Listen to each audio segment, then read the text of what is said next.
Good afternoon, everyone, and thank you for inviting me. It's a great pleasure. And I want to start to say that what I'm presenting is the effort of all the team and on the network.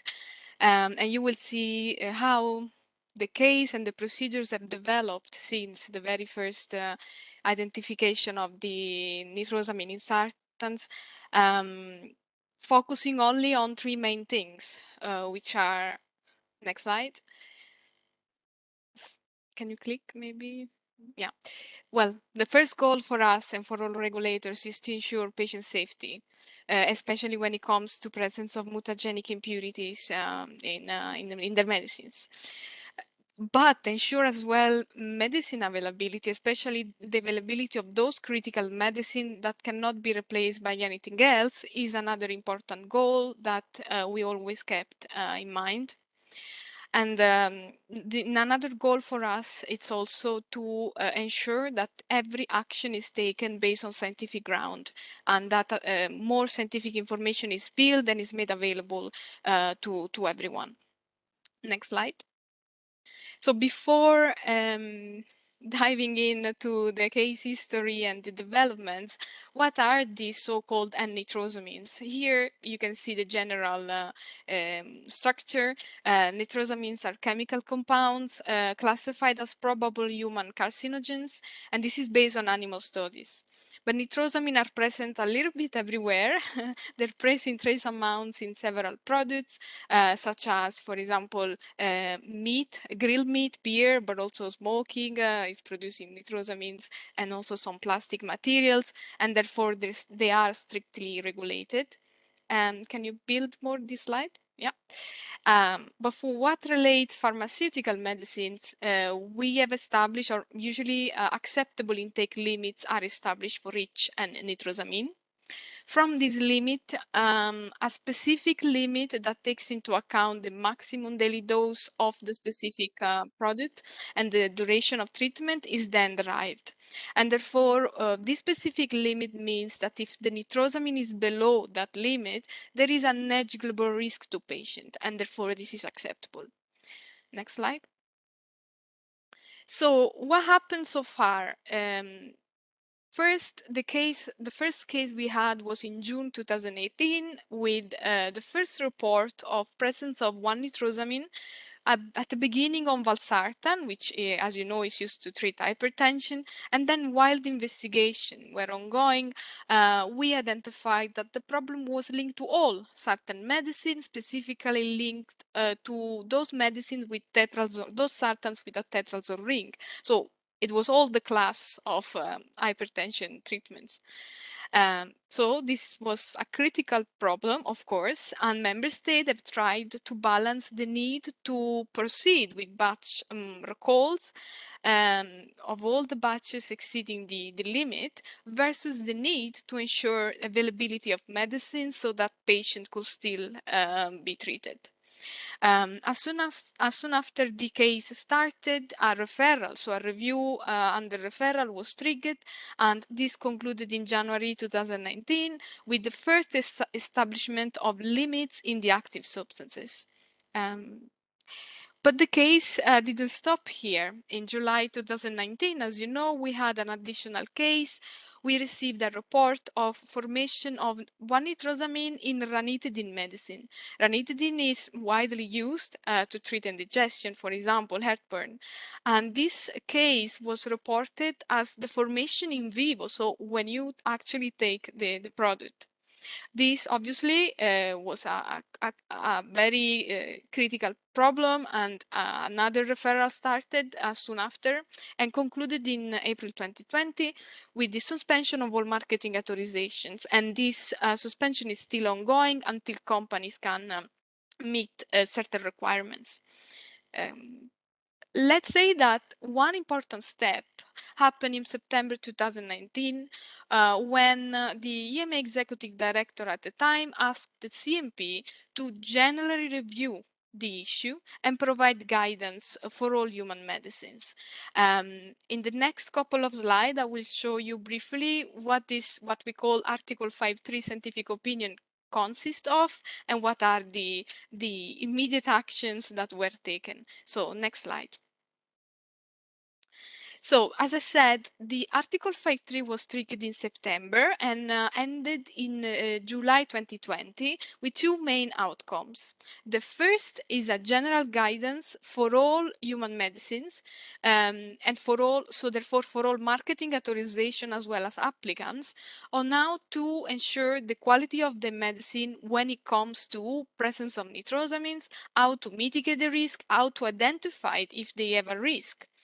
The second outcome is a specific guidance for marketing authorization holders of product already authorized. Again, human medicine, but specifically for medicine containing active substances of chemical and biological origin.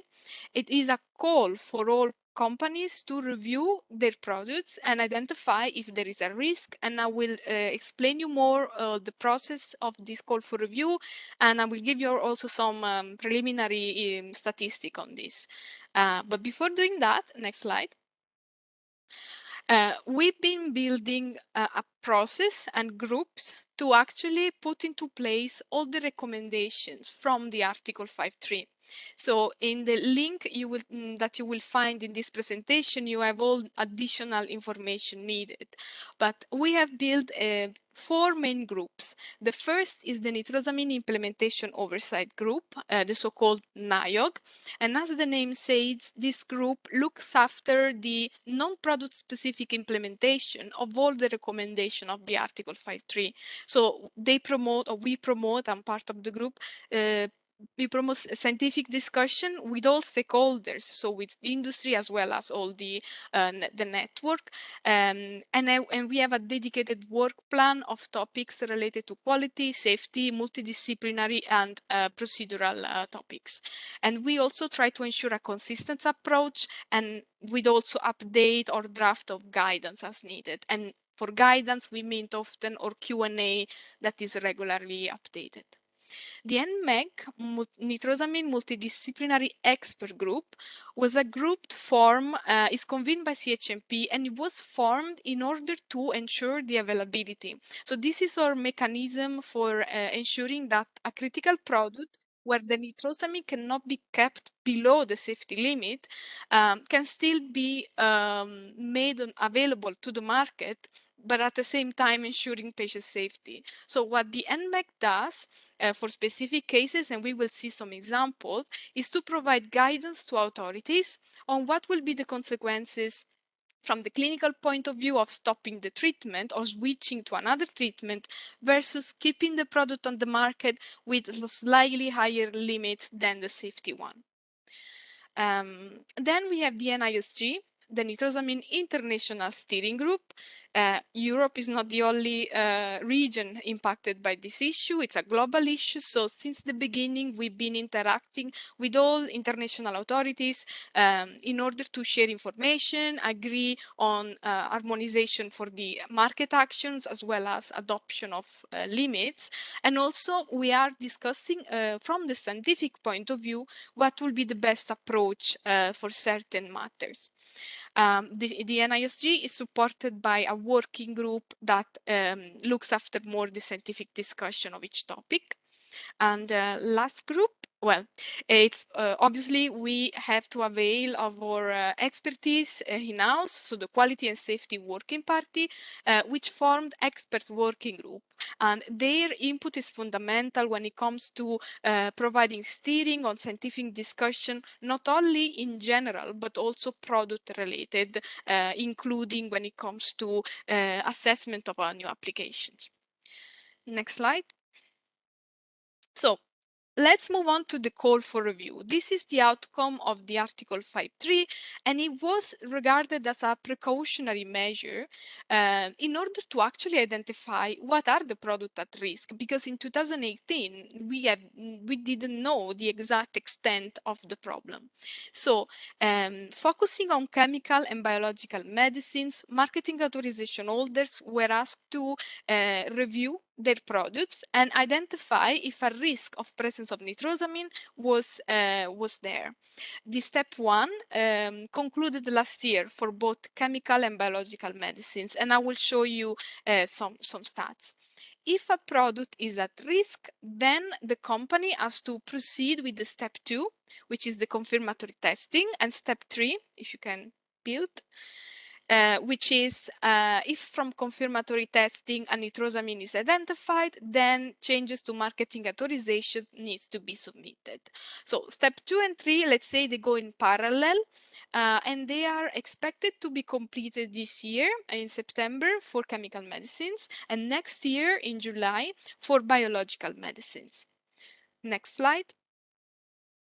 So what you will see in this couple of slides, it's focusing on centrally authorized products for which we are monitoring.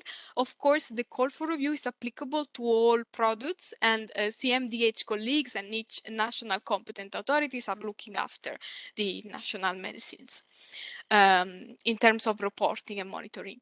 So for the centrally authorized product, as I said, the step 1 completed in general completed last year, and you can see that we received a very good response rate. For chemical medicine, 98% of companies have provided a response, and for biological, 92% of response were received.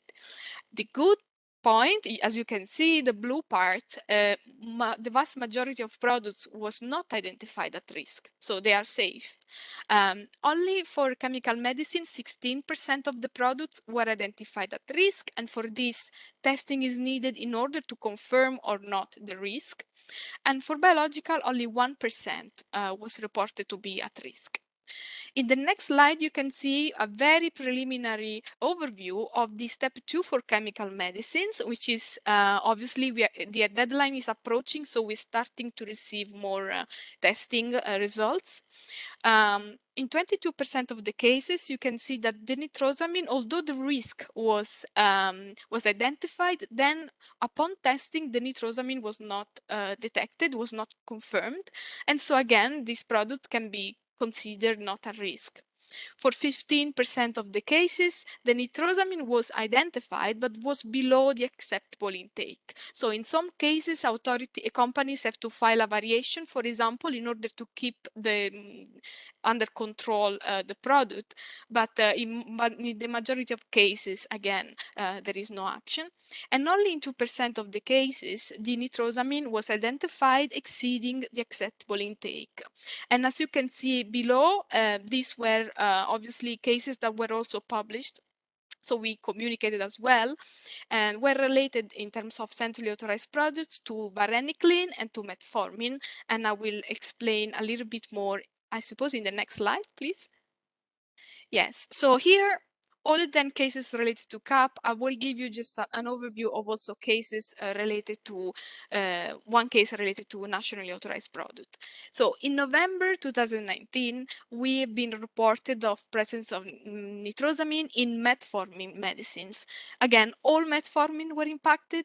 Metformin is used to treat type 2 diabetes and cannot be replaced. So this product was critical. And in order to ensure patient safety, but at the same time the supply, the NMEG was consulted and some guidance was provided to authorities in terms of limits to take. And in addition to this, we ask all companies to test each batch before release so that each authorities knew the amount of nitrosamine, if any, present in the batch and could have the opportunity to agree to the distribution or not. With this mechanism, in 1 year, all companies have progressed with investigation and now are in the phase of implementing all corrective action. And there is no one single batch exceeding the AI on the market anymore. In 2019, you may have heard as well as rifampicin medicine being impacted. So rifampicin are especially used in tuberculosis, for which it cannot be replaced. Again, a critical medicine where we needed to balance the need to recall versus the need to ensure supply. So also in this case, the NMEG provided guidance to authorities, which is currently ongoing, and investigations are still ongoing in order to identify the root causes and reduce the level of the nitrosamines. And the last example that I would like to give is the example of the varenicline, which is the most recent one in September 2020. Varenicline is used in smoke cessation. It was the only varenicline product authorized in the EU, although, however, we have alternatives using nicotine.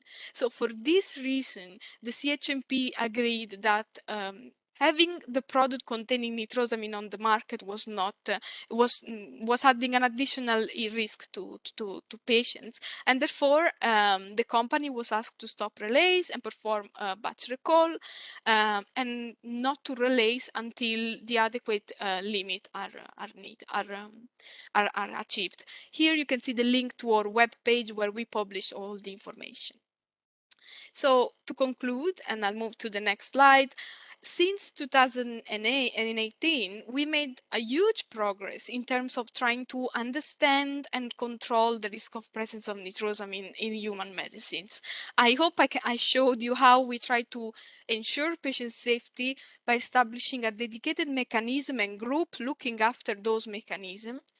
We ensure patient safety as well as ensuring availability of those critical medicines that cannot be replaced, and this was done through the NMEC guidance. As you can see, the call for review is positive, is showing that the majority of medicines are not at risk. And definitely because the step 2 is approaching its deadline, we will keep monitoring the progress. Progress of scientific knowledge and harmonization is being promoted with all the engagement with stakeholders, as well as the engagement at global level is being promoted with the international authorities. I hope I gave you a good overview and that my message, which is very positive and very, I have to say, we're really proud of what we have put into place, came, but I'm happy to reply to any question you may have. Thank you.